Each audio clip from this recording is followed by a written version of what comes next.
बात की चर्चा होती है जिसमें कि भाजपा समर्थक और योगी इस बात को कहते हैं कि उत्तर प्रदेश जो है वो अब उत्तम प्रदेश बन चुका है और योगी राज में सारे माफिया भाग चुके हैं। अब यूपी में अपराधियों के लिए और अपराध की कोई जगह नहीं है। लेकिन हमने देखा कि पिछले कुछ समय में लगातार यूपी में सांसदों पे हमले हो रहे हैं। हमारे साथ बातचीत करने के लिए मौजूद है चतुर्वेदी जी। चतुर्वेदी जी, सबसे पहले तो आपका चैनल पे स्वागत है। मैं आपको नमस्कार करता हूं और आपके तमाम दर्शकों को का अभिनंदन करता हूं, वंदन करता हूं, स्वागत करता हूं। तो आप ये पहले बताएं कि योगी जी के समर्थक और खुद योगी जी भी इस बात को लगातार कह रहे हैं कि उत्तर प्रदेश तो उत्तम प्रदेश बन चुका है, माफिया राज खत्म है, अपराध के लिए कोई जगह नहीं है। लेकिन जो स्थितियां हैं उस पर आप क्या कहेंगे? योगी जी की ही बात तो मैं कह रहा हूं। कबीरा इस जगत में देखी ऐसी रीत, रणुभे साधु राज करें, शिक्षित मांगे भी। देखिए, क्राइम ये खत्म उतम नहीं कर पाए हैं। इनके सजाती करणी सेना वाले ठाकुर साहब लोग जो जा करके हमले कर रहे हैं, एक जब वहां थोड़ा ध्यान से बोलिएगा, कहीं हमला आप पे भी ना हो जाए। सुनिए, जो उन्होंने कहा पार्लियामेंट में, ऐतिहासिक सत्य यही है कि राणा सांगा ने बाबर को इब्राहिम लोदी को हराने के लिए क्या आक्रांता है, लुटेरा आएगा, लूटेगा और चला जाएगा, मैं काबिज हो जाऊंगा। तो कुल मिलाकर इतिहास जो हमको पढ़ाया गया है, जो इतिहास में लिखा है, आप बता दीजिए। डॉक्टर को तमाम मेडिसिन के बारे में जानकारी हमको नहीं है, तमाम रोग इसके लक्षण क्या हैं हमको नहीं है। उसी तरीके से इतिहास को आप भुला नहीं सकते हैं। आप मुझे बता दीजिए कि रामजी लाल सुमन ने क्या गलत बोला, कुणाल कामरा ने क्या गलत बोला, आप बताइए। जब इस देश का सांसद सुरक्षित नहीं है, उसका परिवार सुरक्षित नहीं है, आए दिन इन्हीं के विधायक आपस में पटकी पटका मारी मारा कर ले रहे हैं जी। उत्तर प्रदेश सुरक्षित हाथों में है। आप मुझे बताइए, आए दिन रेप, बलात्कार, भ्रष्टाचार, और इनके IAS अफसर भी एक सस्पेंड हुआ है। अच्छा, ये तो वही बात हुई कि जैसी जिसकी भावना वही वो देख रहा है। वहाँ इन्वेस्टमेंट भी तो हो रहा है, योगी जी लगातार इस बात पे ध्यान दिला रहे हैं। हाँ, इतना ज़्यादा इन्वेस्टमेंट हो रहा है, इतनी बेरोजगारी दूर हो गई है उत्तर प्रदेश को। अरे, इन सबों ने लेबर प्रदेश के रूप में तब्दील कर दिया है। धर्म की आड़ में जो है ये सब भगवा वस्त्र पहन के, रावण भी याद रखिएगा, सीता जी का हरण करने आया था तो भगवा वस्त्र पहन के आया था। हर साधु, भगवा वस्त्र पहनने वाला हर व्यक्ति साधु नहीं होता, संत नहीं हो सकता, वो छलिया भी हो सकता है। आप मुझे बताइए, ये कुछ और प्रवचन दे रहे हैं उत्तर प्रदेश में कि 100 हिंदुओं के बीच 10 परिवार मुस्लिम सुरक्षित रह सकते हैं, लेकिन 100 मुस्लिम परिवारों के बीच 50 हिंदू परिवार सुरक्षित नहीं रह सकते हैं। आप तो इस तरह की 80 और 20 हिंदू क्या तुम्हारी गुलाम हैं? अंधभक्त गुलाम हो सकते हैं। आप बताइए, जो लाशों की राजनीति करने वाला हो, कुंभ में इतने लोग मर गए और क्षोभ तक नहीं प्रकट किया। आप मुझे बता दीजिए कि इस देश में और उत्तर प्रदेश में खास करके कौन ऐसा दिन है जो हमले एक दूसरे पर नहीं हो रहे हैं? आप मुझे बताइए, अब चलने चलाने की बेला आ गई है इनकी आने जाने की बेला आ गई है। जो है कुल मिलाकर के मैं यही कहूँगा कि अभी अखिलेश जी ने ट्वीट किया था, बयान भी दिया है। उन्होंने कहा कि अब जैसे दीपक बुझने को होता है ना, तो भभकता है, बड़ी तेज रोशनी करता है, सेम स्थिति वही है इनकी। अब जाने वाले हैं ये, तो छटपटाहट है। मतलब चुनाव में नहीं हरा पाए। आप मुझे बताइए कि अभी आगरा में 800 मीटर की दूरी पर चीफ मिनिस्टर है और 800 मीटर की दूरी पर माननीय रामजी लाल सुमन, राज्यसभा के सीनियर सांसद के घर पे हमले करणी सेना कर रही है, बुलडोजर लेकर के आ रही है। पुलिस वाले रोकते रोकते आखिरी पुलिस वाले भी घायल अच्छा, हैं। अखिलेश जी कह रहे हैं कि क्योंकि दलित हैं और दलित हों के इन्होंने ऐसा बयान दिया तो इस कारण इस बात को वो पूरी तरह से मनुवादी मानसिकता से ग्रसित हैं, वो बर्दाश्त नहीं कर पा रहे हैं सच को। क्या आप इस बात को मानते हैं? सच में ऐसी बात है? यही कट सच्चाई है। अभी ब्राह्मण अगर कुछ बात कहे तो उनके घर भी ठाकुर साहब लोग हमले करने आ जाएंगे। लेकिन करणी सेना के महारथियों, हम लोग परशुराम का रूप भी धारण करना जानते हैं, हम लोग जो है सुदामा का रूप भी धारण करना जानते हैं, हम लोग कोई भी रूप धारण करना जानते हैं। मोदी जी के राज में अभी भी दलितों पे अत्याचार हो रहा है। आप तो अरे भाई, आरएसएस दलितों की दुश्मन है। आप मुझे बता दीजिए, जिस औरंगजेब की कब्र पे ही हमला करने जा रहे थे तथाकथित ये जो है आरएसएस और बजरंग दल के आतंकवादी, औरंगजेब ने तो कभी गौकसी का आदेश नहीं दिया था और चंदा भी गौ तस्करों से नहीं लिया था। लेकिन ये भाजपा हिंदुओं की है कि जहां गाय भैंस सुअर कटते हैं वहां से भी 250 करोड़ चंदा लिए इलेक्ट्रल बॉन्ड के मार्फत। मुझे बता दीजिए उत्तर प्रदेश का क्या विकास हुआ। देखिए, योगी और मोदी, इन्हें विकास पुरुष नहीं विनाश पुरुष कहा जा सकता है।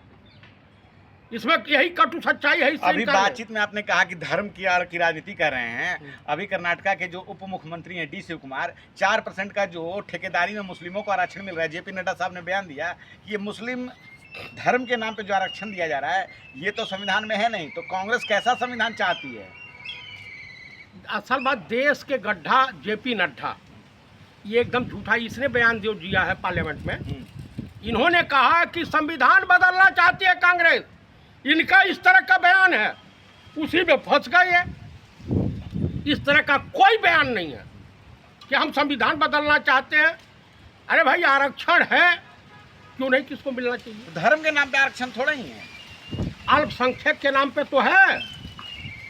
अल्पसंख्यक गरीब नहीं हो सकता है। अल्पसंख्यक को रोजगार नहीं चाहिए। अल्पसंख्यक में क्रिश्चियन भी आता है, मुस्लिम भी आता है, सरदार सिख भी आता है, जैन भी आता है, बौद्ध भी आते हैं। आप मुझे बताइए, अल्पसंख्यकों का इस देश के विकास में, इस देश की लड़ाई में, स्वतंत्रता आंदोलन की लड़ाई में योगदान रहा या नहीं? आरएसएस का कौन सा योगदान रहा है? विश्व हिंदू परिषद का कौन सा योगदान रहा है?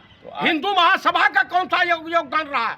ये तो नाथूराम जैसे आतंकवादी पैदा किए हैं, वीर सावरकर जैसा माफी वीर पैदा किए हैं, अटल बिहारी वाजपेयी भी 1942 के आंदोलन में। आरएसएस तो कह रही है कि इस देश पे 60 साल किसका शासन था? अगर दलितों की स्थिति भारत में अगर आज ऐसी है तो इसके पीछे अगर सबसे बड़ा कोई कारण तो कांग्रेस है। अच्छा बताइए, उनका भी कुछ दायित्व देश के प्रति। 11 साल अभी है और 6 साल के करीब अटल बिहारी वाजपेयी की सरकार थी। अटल जी तो मदरसों का और मौलवियों का नवीनीकरण का आदेश किसने दिया? अटल बिहारी वाजपेयी ने दिया। जो वीजा प्रणाली को सरल और हज करने के लिए अटल जी ने दिया। अटल जी को मुस्लिम भी वोट देता था, हिंदू भी वोट देता था, लेकिन इन सबों को कौन वोट देगा? अभी तो ये जो 32 लाख किट भेज रहे हैं ना, सौगाते मोदी, सौगाते मोदी। अब देखिए, कबूतर को फंसाने के लिए जाल को ढक दिया जाता है और दाना फेंक दिया जाता है। कबूतर आया, दाना चूंगा और जाल में फंसा। अभी 1 तारीख को ईद है। ईद में सौगाते मोदी लेंगे, सेवई वही खाएंगे, चबर चबर खाएंगे, और उसके बाद 1 तारीख के बाद 2 तारीख को ये वक्फ बोर्ड का बिल आएगा पार्लियामेंट में। अच्छा, एक सवाल है कि इनके जो आरएसएस के जो लोग हैं, भाजपा के लोग, खुद तो इफ्तार में जाते हैं, आरएसएस के जो पदाधिकारी हैं, लेकिन जब कोई दूसरा कोई जाता है या मुस्लिमों से उनकी अगर कुछ बातचीत है, उनको ये देशद्रोही कहते हैं और खुद उनके इफ्तार में जा रहे हैं। तो ये दोहरी जो इनका जो कार्यक्रम होता है, दोहरा जो इनका विचार, इसका कारण क्या है? ये दोगले चरित्र के होते हैं भाई। दामाद भी तो इन्हीं के सबसे ज़्यादा मुस्लिम है। बताइए, मैं 20 गिनवा दूंगा कि इनके हैं। सुब्रमण्य स्वामी इनका दामाद हैदर है। इस तरह के तमाम हैं इनके। वो तो बोलते हैं कि वो मुस्लिम नहीं है, हिंदू है, उन्होंने बोला है इंटरव्यू कौन? के दौरान। सुब्रमण्यम स्वामी सुब्रमण्य स्वामी मानता है, हिंदू धर्म मानता वो CIA का एजेंट है, और काफ़ी संख्या में मैं आपको दावे के साथ कह रहा हूँ कि मोरारजी देसाई भी CIA के एजेंट थे। आपको बता रहा हूँ कि अभी आज चल रहा था, ट्रेंड चल रहा है, कई लोगों ने उस पर सोशल मीडिया पे चल रहा कि मोदी जी ISI और CIA दोनों के एजेंट हैं। क्या बोल रहे हैं आप? मैं भाई जो चल रहा है पब्लिक सोशल मीडिया पे, सोशल साइट्स में तो कोई कुछ भी अरे नहीं लिख रहा, तमाम, लेकिन आप तो जिम्मेवारी के साथ बोलेंगे। अरे भैया तमाम पत्रकार बोल रहे हैं। आप मुझे बता दीजिए कि एक वहाँ की संस्था है अमेरिका की, 1993 में चाय वाले गरीब का बेटा जिसकी माँ झाड़ू पोछा करके अपने बच्चों को पालती थी, कितने बार अमेरिका यात्रा किए थे, PM और CM जब नहीं थे तो भी। 1993 में ये गए थे, एक अमेरिका की संस्था है जो अमेरिकी रक्षा के लिए, ये क्या बोलते हैं, लोकतंत्र को बचाने के लिए जो खर्चा देती है, हाँ वहाँ का खर्च करती है पैसे अपने। हाँ अपने वहाँ की कहीं भी कोई रहे, USAID की बात कर रहे हैं। हाँ USAID, तो उस पे इनका फोटो है, जाइए। चलिए खैर, आप तो पुरानी कहानियों में चले गए। अभी अभी एक घटना हुई है, जो कुणाल कामरा जो कि स्टैंड अप कॉमेडियन हैं, उन्होंने अपना एक कॉमेडी शो किया, उसके बाद उनके स्टूडियो पे हमला होता है, और लगातार जो शिवसेना के जो लोग हैं वो कह रहे हैं कि कहीं देश में रहने नहीं देंगे, क्योंकि आपने भाई बोलने की आज़ादी की सीमा का उल्लंघन किया है। खुद देवेंद्र फडणवीस भी यही बात कह रहे हैं कि बोलना आज़ादी है, लेकिन उसमें भी एक सीमा होनी चाहिए। लेकिन उनके नेता लगातार बयान दे रहे हैं कि धुलाई कर देंगे, हिंदुस्तान में नहीं रहने देंगे। आखिरी सवाल बताइए, क्या जवाब देंगे? भाई साहब, इससे पहले भी आपने बाला साहब ठाकरे कार्टूनिस्ट थे जी, इंदिरा जी और नेताओं के बारे में तमाम और भी कार्टूनिस्ट पैदा हुए थे। अर्जुन नागपाल थे, अटल जी पंडित जवाहरलाल नेहरू के सामने उनकी तारीफ कर देते थे।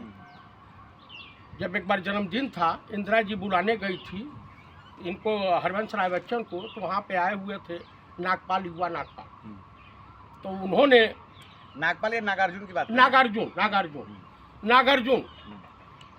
नागार्जुन को बुलाने गई थी, और वो कहे कि इंदु मेरी कविता तुम्हारे पिताजी सुन नहीं पाएंगे, कहीं नहीं सुनेंगे, आप आइए। आए, पंडित नेहरू बैठे हुए थे और उन्होंने कहा, वतन बेच के पंडित नेहरू फूले नहीं समाते हैं, फिर भी गांधी के समाज पर झुक झुक फूल चढ़ाते हैं। इसको सुना, कहने वाले का क्या कलेजा रहा होगा और सुनने वाले का क्या जब्त रहा होगा कि पंडित नेहरू ED CBI कुछ नहीं भेजे, अब मुस्कुरा के चल दिए। आप मुझे बताइए, और इनको कौन सा गलत कहा कुणाल कामरा? उन्होंने तो कहा, तो गद्दारी तो किए हैं अपने दल के साथ। गद्दार को गद्दार नहीं कहेंगे तो और क्या कहेंगे? कुछ होता है क्या? आप भगो, हिंदुस्तान के साथ गद्दारी करने वाले गद्दारे कहा जाएगा ना, चाहे कितना बड़ा महारथी हो। बोलने की सीमा का कुछ उन्होंने ऐसा आपको नहीं लगता है कि उल्लंघन? नहीं, कोई उल्लंघन नहीं किया। आप कॉमेडियन है, आप मैं तमाम कॉमेडियन। लालू प्रसाद जी के सामने एक श्रीवास्तव जी से अब दिवगत है, नहीं रहे, राजू श्रीवास्तव, उनके ऊपर कॉमेडी करते थे। जो है लालू प्रसाद जी हंसते थे, सुनते थे, वो तो नहीं कुछ कहते थे उस वक्त, चीफ मिनिस्टर। ये क्यों नहीं सुन पा रहे हैं? असल बात कहाँ से सुनेंगे? ये पॉकेटमार टाइप के लोग हैं, ये कहाँ से सुनेंगे? हाँ, बुद्धिया मार्केट में नहीं बिकती है, बुद्धिया तो संस्कार और पढ़ने लिखने से आती है। तो ये सब वैसे हैं, कलाकार हैं, पद पाने के लिए लुटेरे हैं, डकैत हैं सब। अब भाई यशवंत वर्मा, इनसे न्याय जितना किए उनके बिकाऊ माल है ना। अभी कुछ जांच नहीं हुई, आप उनको बिकाऊ माल है, तो कोई सकता है उनको। अरे फंसा सकता है कौन? तो भारत सरकार फंसाएगी, और कौन फंसाएगा? पुलिस इनकी, CIA सब इनका, सब कुछ इन्हीं का पैसा हो सकता है। तो सरकार अभी जांच कर रही है। अरे आप कौन सा जांच हो रही है? तो आपको FIR सरकार पे विश्वास नहीं है? नहीं, मुझे नहीं विश्वास है राजा बाबू की सरकार पे और अमित शाह के जांच पर कोई भरोसा नहीं। चलिए ठीक है, चतुर्वेदी जी के निजी विचार है कि इनको सरकार पे विश्वास नहीं है, और भी बाकी सारी जो चीज़ें हैं, इन्होंने सीधे सीधे कहा कि किस प्रकार से जो कुणाल कामरा है उन्होंने कॉमेडी की और उनके ऊपर हमला हुआ। और उत्तर प्रदेश में जो लगातार उत्तम प्रदेश होने का दावा किया जाता है, तो लगातार चंद्रशेखर आज़ाद पे कुछ समय पहले हमला हुआ था, और अब रामजी लाल सुमन हैं, राज्यसभा सांसद हैं, उन्होंने राणा सांगा को लेकर जो बयान दिया, उसके बाद उनके घर पे भी आवास पे हमला हुआ। लेकिन योगी आदित्यनाथ कहते हैं कि उत्तर प्रदेश में सब कुछ अच्छा है। आप क्या सोचते हैं इस बातचीत पे? अपनी राय हमें ज़रूर बताएं। मैं रंजय कुमार, कैमरामैन आशीष के साथ, नेशनल दस्तक।